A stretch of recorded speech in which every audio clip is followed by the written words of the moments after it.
하나님의 말씀을 보시겠습니다. 신약성경 마태복음 5장 13절 말씀을 봉독해 드리겠습니다. 마태복음 5장 13절 한 절만 봉독해 드립니다. 너희는 세상의 소금이니 소금이 만일 그 맛을 잃으면 무엇으로 짜게 하리요? 후에는 아무 쓸데없어 다만 밖에 버려져 사람에게 밟힐 뿐이니라. 아멘.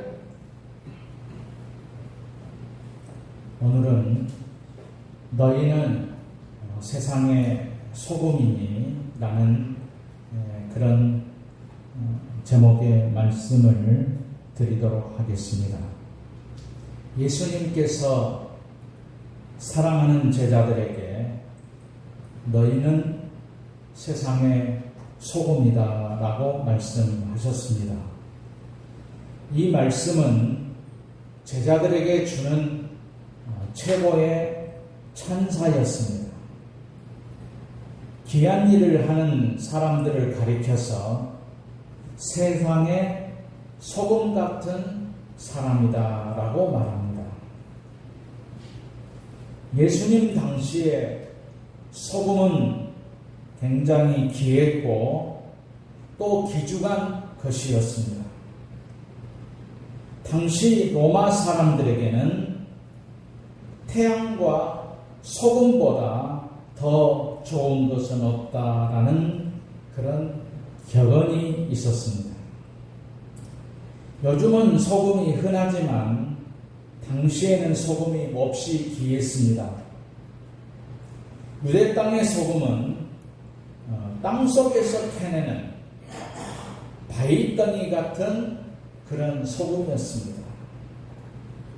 세상에 필요하고 좋은 것도 많지만 금과 은으로 보석으로 비유하지 아니하시고 너희는 세상의 소금이다 이렇게 말씀을 하셨습니다. 사실 소금은 평범한 것입니다. 그러나 참으로 소중한 것이지요. 우리가 설탕은 안 먹어도 살지만 또 금은 보화가 없어도 살 수 있지만 그러나 소금이 없이는 생명을 유지할 수가 없습니다. 소금은 평범한 식품입니다. 이와 같이 제자들은 평범한 사람들이었습니다. 세상에 흔히 있는 너희들이지만 너희는 이 세상에서 없어서는 안 될 가치 있는 존재라고 인정해 주셨던 것입니다. 이것은 예수님께서 제자들을 소금처럼 소중한 존재임을 선언해 주신 것입니다. 우리는 소금의 역할을 볼 때에 몇 가지 의미가 있습니다. 그 중에 하나는 소금은 썩지 않는 방부제 역할을 합니다. 소금은 음식이 변질해서 부패하지 않도록 보호하는 데 사용합니다. 당시 중동 지역에서는 생선을 소금에 절여서 오래 두고 먹었습니다. 폴타크는 이렇게 표현했습니다. 고기란 죽은 것이다. 만일 그것만 있으면 곧 썩을 것이다. 그러나 소금은 그것을 보존하고 신선하게 해줄 것이다. 그러므로 소금은 죽은 시체에 불어넣어주는 새로운 영혼과 같은 것이다 라고 이야기를 했습니다. 바닷물은 0.4%의 염분 때문에 항상 신선합니다. 그래서 육지에 오염된 더러운 물을 아무리 흘려보내도 그것을 다 정화해내는 것입니다. 그래도 바닷물은 결코 썩지 않습니다. 당시 로마 사회에 지극히 적은 소수의 크리스찬들이 로마 사회를 정화했습니다. 비록 비천한 노예들과 나약한 부녀자들이었지만 당시 로마의 타락하고 부도덕한 사회를 변화시켰던 것입니다.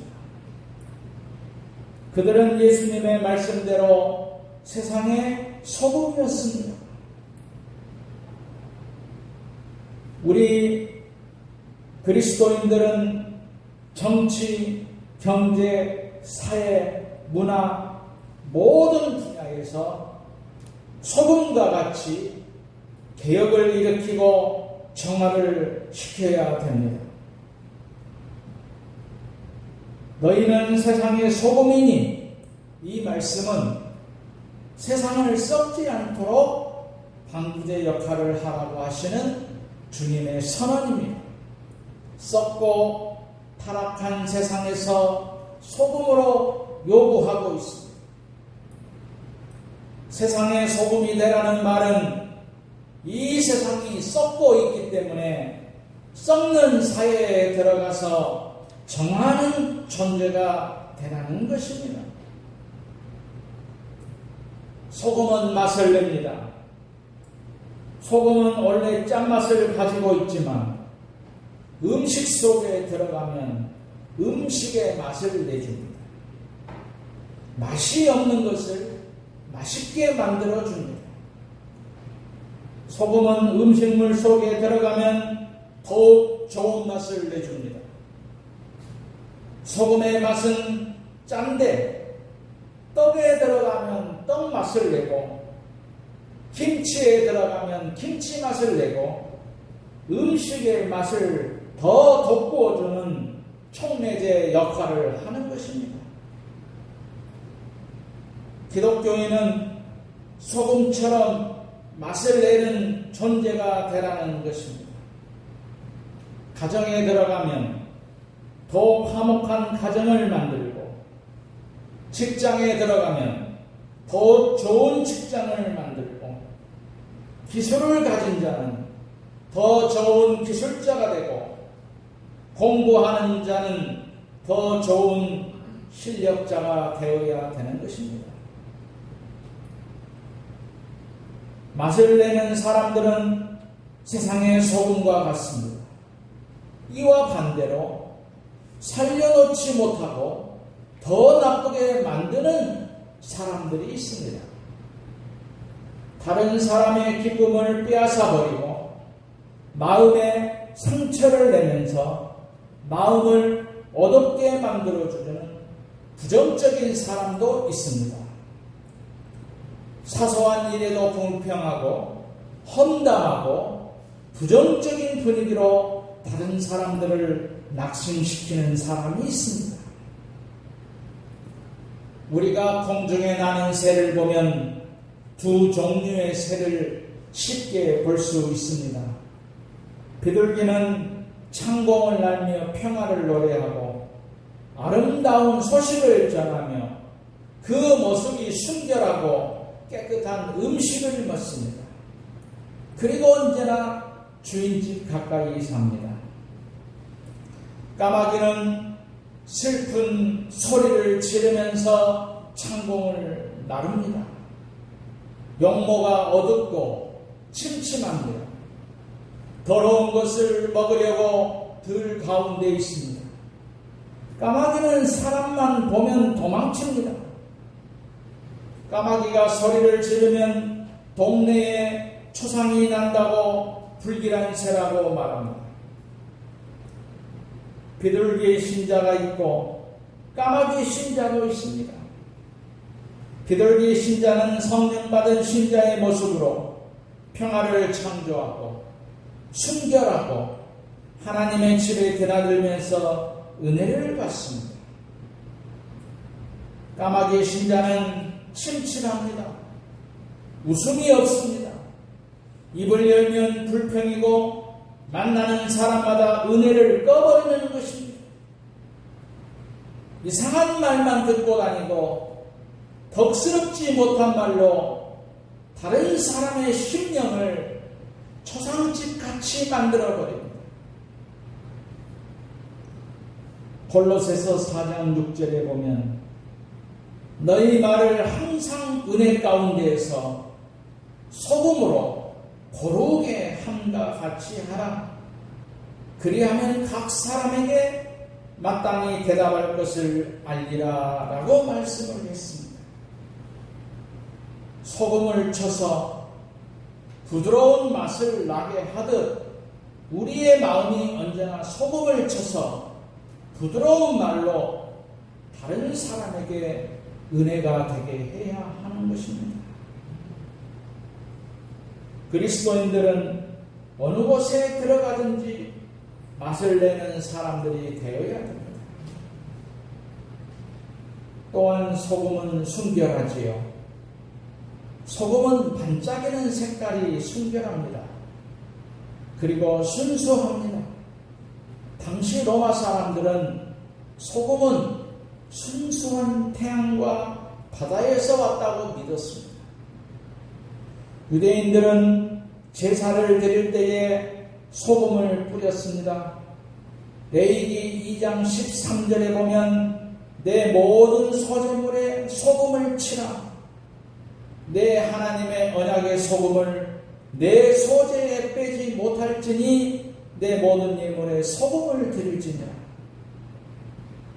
예수님은 너희는 세상의 소금이니 이 말은 너희는 순결하라라는 말씀입니다. 이 세상은 날마다 타락해 가고 있습니다. 그리스도인은 이 세상을 본받지 말고 오직 마음을 새롭게 함으로 변화를 받아서 하나님의 선하시고 기뻐하시고 온전하신 뜻이 무엇인지 분별하도록 해야 하는 것입니다. 그리스도인은 진실해야 됩니다. 정직해야 되는 것입니다. 세상 사람들에게 양심적이어야 됩니다. 우리는 우리 한 사람 때문에 다른 사람들이 그리스도의 영광을 보게 해야 하는 것입니다. 놀라운 사실이 하나 있습니다. 소금은 갈증을 나게 한다는 것입니다. 소금이 음식 속에 들어가면 썩지 않게 하고 맛을 내는데, 그런데 이 소금이 진할 때는 우리 속에 갈증을 일으킵니다. 짠맛이 강렬하면 갈증이 납니다. 그래서 우리 그리스도인들의 내면적인 삶의 열정이 세상 사람으로 하여금 그리스도와 천국에 대해서 갈증을 일으키게 해야 된다는 것입니다. 나를 아는 사람이 찾아와서 당신의 사는 모습을 보니 예수님을 알고 싶소 하는 열정을 불러 일으켜야 되는 것입니다.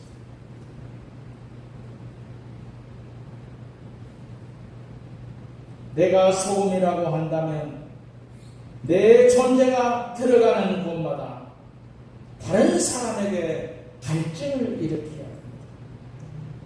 니고데모가 밤중에 예수님을 찾아왔습니다. 내가 어떻게 하여야 영생을 얻으리까? 그는 사회적으로 권력을 가진 사람이었습니다. 지성인이었습니다. 그럼에도 불구하고 예수님을 바라볼 때마다 영생에 대한 갈증을 일으켰던 것입니다. 우리가 가는 곳마다 다른 사람의 심령에 갈증을 일으켜야 됩니다.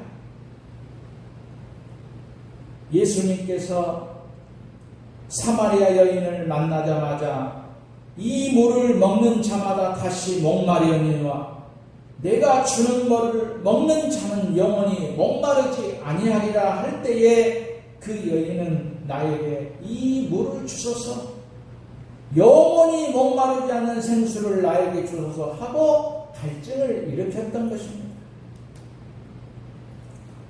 삭개오는 좋은 장막에서 살고 있었지만 예수님을 만난 후에 그 심령이 만족을 얻지 못하고 예수님을 향해서 달려갔습니다.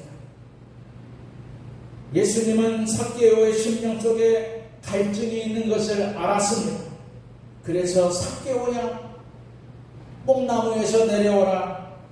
내가 내 집에 유하여야겠다 말씀하셨던 것입니다.